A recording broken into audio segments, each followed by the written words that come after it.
नमस्कार दोस्तों, एस्ट्रोनॉमी में आपका स्वागत है। मैं अशोक अग्रवाल। आज हम जिस विषय पे बात कर रहे हैं ये बड़ा महत्वपूर्ण विषय है। कंप्यूटर द्वारा कुंडली मिलान कितना सही कितना गलत।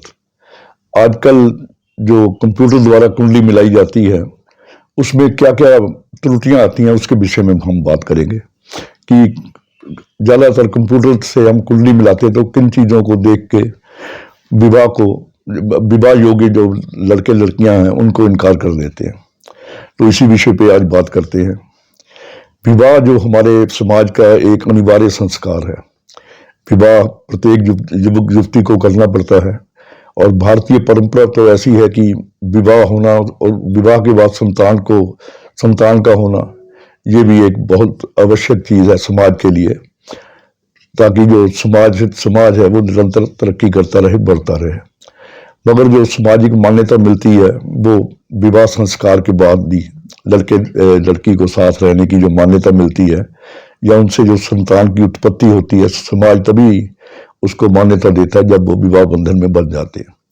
आजकल जो कंप्यूटर द्वारा कुंडली का मिलाया जाना है उसमें क्या क्या त्रुटियां हैं उसके विषय में कुछ बात करेंगे कि कुंडली का जो मिलान है कंप्यूटर के अपनी सीमाएं हैं उसके अनुसार करता है, जबकि जो कुंडली का मिलान है बोला उसके लिए बड़े असीम गहन अध्ययन की जरूरत पड़ती है।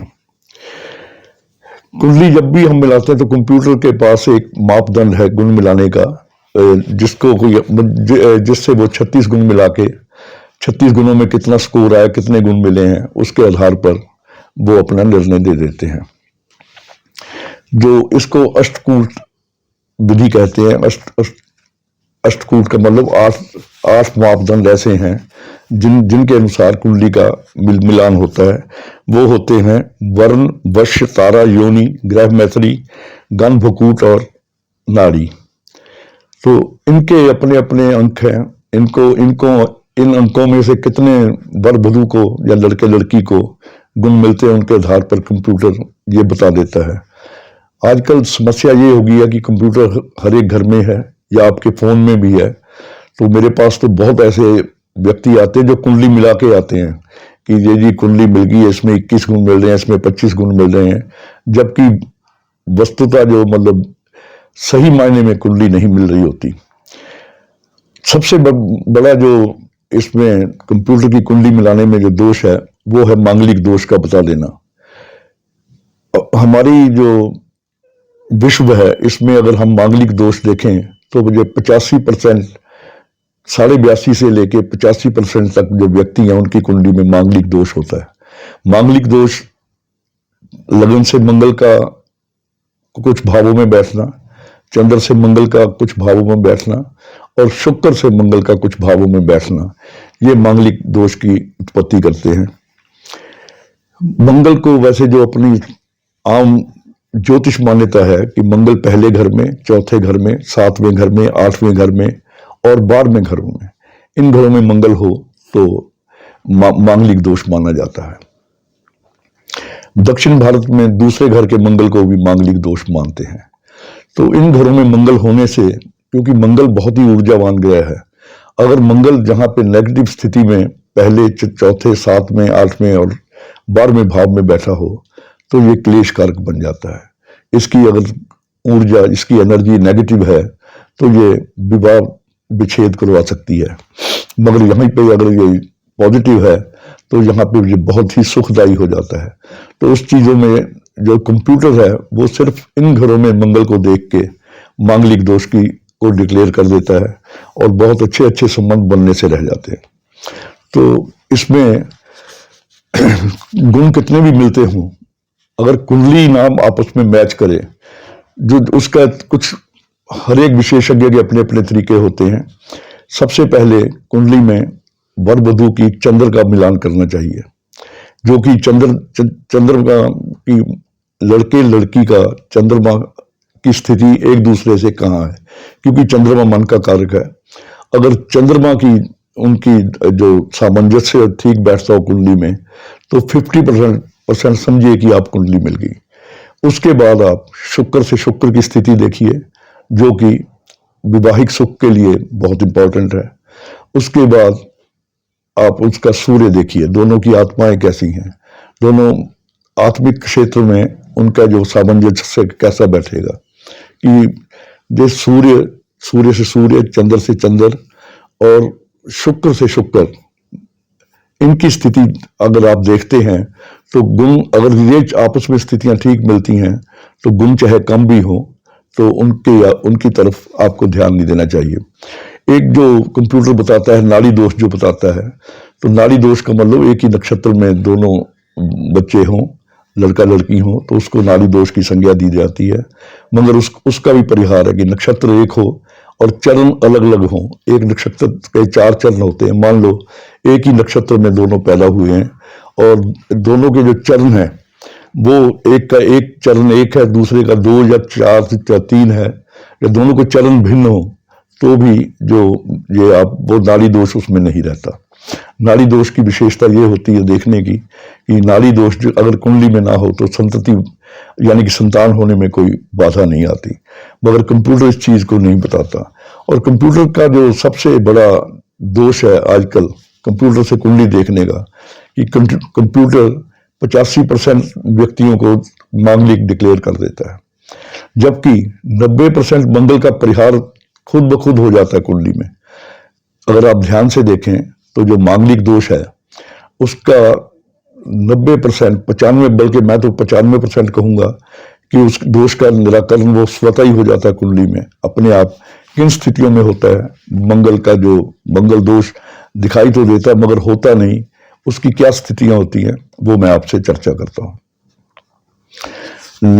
लगन में मेष राशि हो, उसमें मंगल हो, द्वादश में धनु राशि हो, 12वें घर में धनु राशि में मंगल हो, चतुर्थ में वृश्चिक राशि हो, चौथे घर में वृश्चिक राशि में मंगल बैठा हो, और सप्तम में मकर राशि में मंगल बैठा हो, या अष्टम में कर्क राशि में मंगल बैठा हो, तो मांगलिक दोष नहीं होता, जबकि कंप्यूटर कहेगा कि ये मांगलिक दोष है।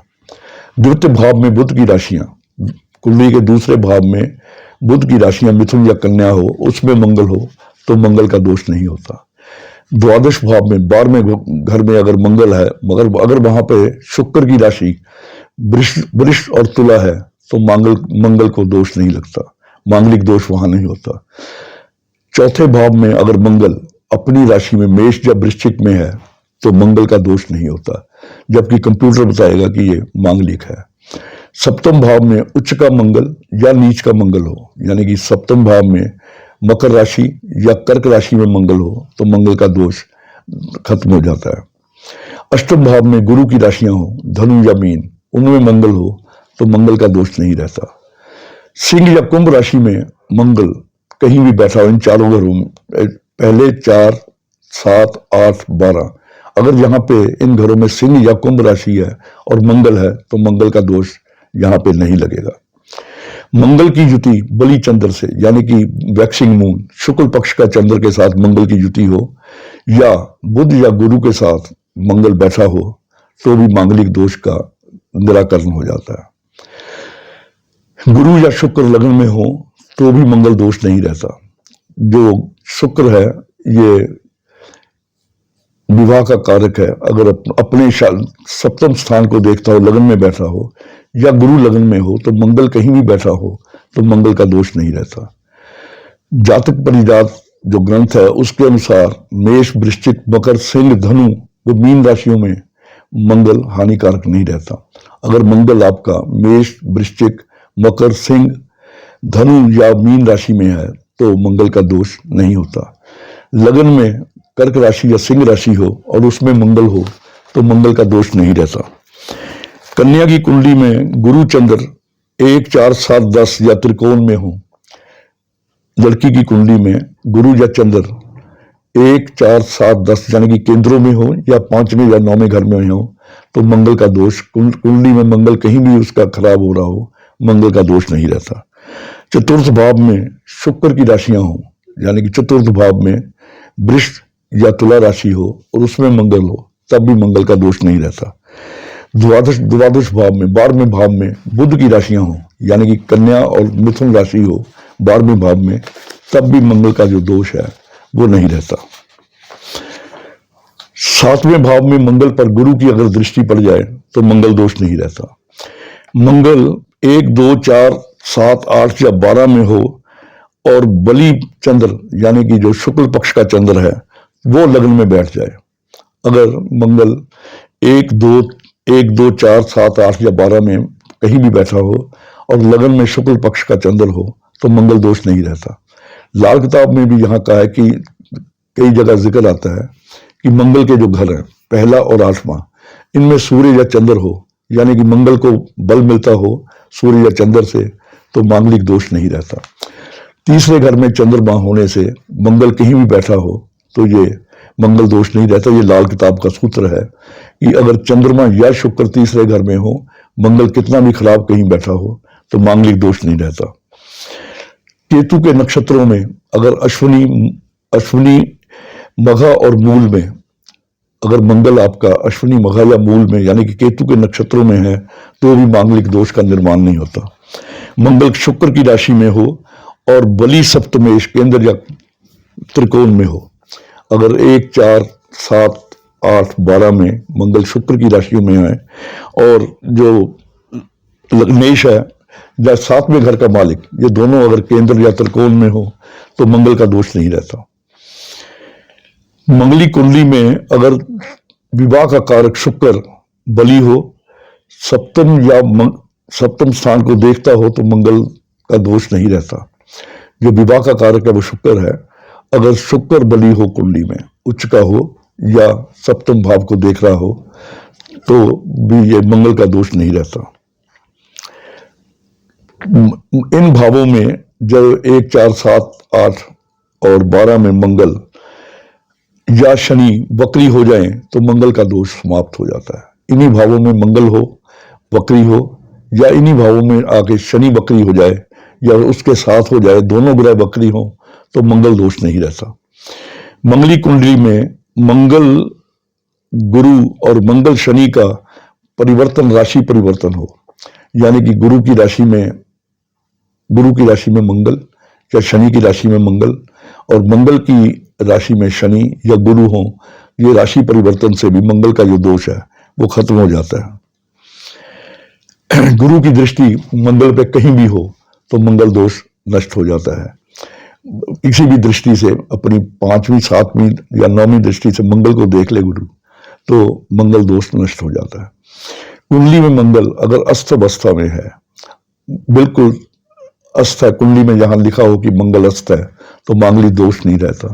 मंगल की डिग्रियां कम हो या बहुत ज्यादा हो या 29-30 डिग्री का मंगल हो या 0, 1, 2 डिग्री का मंगल हो तो मंगल दोष नहीं रहता। तो इन स्थितियों में जो मंगल दोष है वो खत्म हो जाता है। तो हमारे जो गुरु जब हम पढ़ाते थे वो कहते थे कि जो मंगल का दोष है 4 अवस्थाओं तो में बिल्कुल नहीं लगता। अगर आपकी लव मैरिज है, अगर आप प्रेम विवाह कर रहे हैं तो उसमें कुंडली दिखाने की आवश्यकता नहीं होती, बशर्ते कि जो प्रेम है वो आत्मिक प्रेम होना चाहिए यानी कि किसी स्टेटस को देख के या पैकेज को देख के किया गया प्रेम वो खराब हो सकता है, मगर अगर दिल से प्रेम किया गया हो तो वहां पे मांगलिक दोष खत्म हो जाता है। अगर जो लड़की को भगा के ले जाते हैं और शादी कर लेते हैं तो उसमें भी वो मंगल दोष प्रभावी नहीं रहता। गंधर्व विवाह, भगा कर ले जाने वाली लड़की या स्वयंवर, जहाँ पे स्वयंवर हो, जहाँ पे लड़कियां खुद अपना दूल्हा चुनती, जैसे आपने देखा होगा कि आजकल भी कई विवाह समारोह होते हैं जिसमें लड़के लड़कियां बैठे होते हैं, कई संस्थाएं कराती हैं, तो वहां जो लड़के लड़की आपस को पसंद कर लेते हैं उनकी वहां शादी करवा देते हैं। उस स्वयंवर में यानी कि जब वो स्वयंवर हो वहां पे जो शादी हो जाती है उसमें मांगलिक दोष नहीं देखा जाता।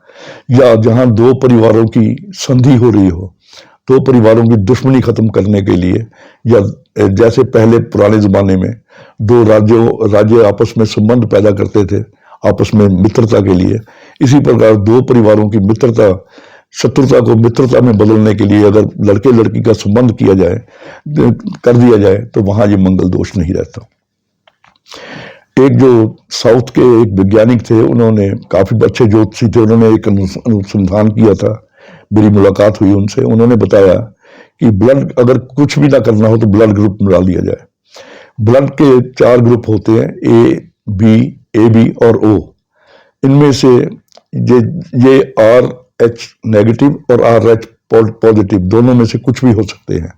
अगर लड़का लड़की के दोनों का जो ग्रुप है वो RH नेगेटिव है तो मंगल दोष नहीं रहता, अगर दोनों का RH पॉजिटिव है तो भी मंगल दोष नहीं रहता। तो ये उनका एक मेरे साथ जो वार्ता हुई थी उन्होंने मुझे बताया था, तो उसके हिसाब से मैंने ये आपसे बात की। मंगल अगर 1, 4, 7, 8, 12 में हो, मंगल दोष ना होते हुए भी, अगर मंगल खराब हो, दोष ना होते हुए भी ये शादी के विवाह में ये डिले जरूर करता है। अगर शादी में डिले हो रही हो, अगर कन्याएं हो तो उन्हें बालकांड की 235 नंबर चौपाई का जो पाठ है वो जरूर करना चाहिए। ये बड़ा अनुभव हमें शंकराचार्य जी ने बताया था कि ये जो लड़की जिसकी शादी लेट हो रही हो वो बालकांड की चौपाई नंबर 235 जय जय गिरिवर राज किशोरी, जहां से शुरू होती 4 लाइन की चौपाई है, जय जय गिरिवर राज किशोरी जय महेश मुख चंद्र चकोरी, ऐसे 1 लाइन और है।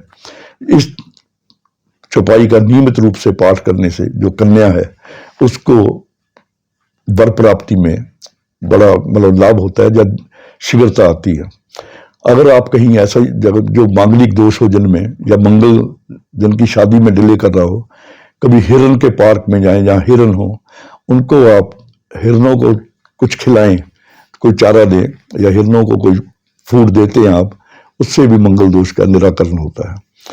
मंगलवार को दुर्गा के मंदिर में राहु काल के समय जाके दीपक जलाना वो भी मंगल दोष को समाप्त करता है। ऐसे छोटे छोटे मंगल का हनुमान जी की पूजा, घर में सुंदरकांड का पाठ अगर कन्याएं नियमित रूप से करें तो उनसे भी मंगल दोष का निवारण होता है। मंगल दोष का मतलब अगर मंगल शादी में विलंब कर रहा हो। भगवान शिव की पूजा गौरी समेत यानी कि पार्वती समेत भगवान शिव की पूजा, ये बहुत ज्यादा महत्वपूर्ण है। इसको भी करने से जो शादी में आने वाले विलंब हैं ये दूर होते हैं।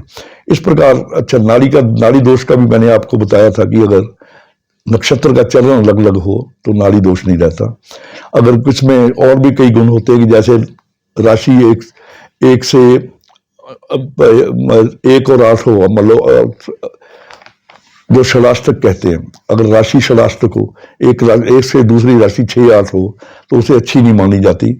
मगर अगर ये कुंडली किसी की मेष लगन की है, मेष एक का चंद्रमा लड़की का मेष का है और लड़के का वृश्चिक का है, वो षडाष्टक तो बने मगर उनका मालिक मंगल होने से, एक ही स्वामी होने से, तो वहां पे जो गुण है लड़की के जो 0 बता रहा था वो उतने ही गुणों से मिलते हैं।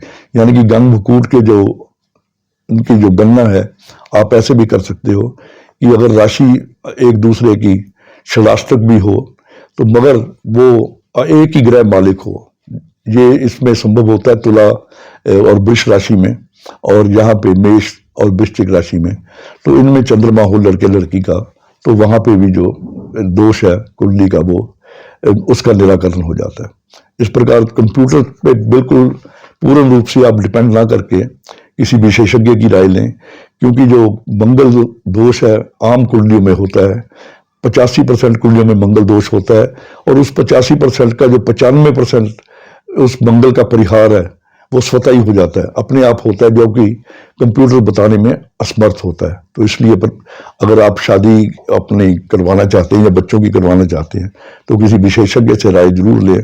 कंप्यूटर पे डिपेंड होके अपने बच्चों का भविष्य ना खराब करें, क्योंकि कंप्यूटर ने उसके पास जितना फीड होता है डाटा उसके अनुसार ही वो अपना स्कोर बता देता है। बस आज के लिए इतना ही, कल फिर किसी नए विषय के साथ मिलेंगे। धन्यवाद।